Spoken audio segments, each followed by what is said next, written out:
যদি ধুলাবালির রাস্তায় চলতে গিয়ে যদি ধুলাবালির রাস্তায় চলতে গিয়ে আপনার শুকিয়ে যায় গলা, তা থেকে নিরাপদ থাকতে খেতে হবে কলা। হ্যাঁ দর্শক, আমি এই মুহূর্তে আমার এক কাজিনের বাড়িতে আসছি। আসলে এসে অনেক ভালো লাগলো। কেন ভালো লাগছে, এদিকে আসো।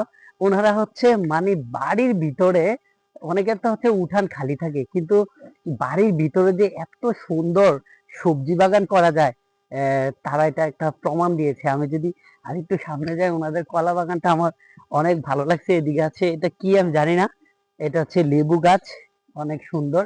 আর আপনারা দেখেন গাইস, একদম ফরমালিন মুক্ত কলা। এগুলি খাইলে আসলে কলার যে পুষ্টি, আশা করি ওইটাই পাওয়া যাবে।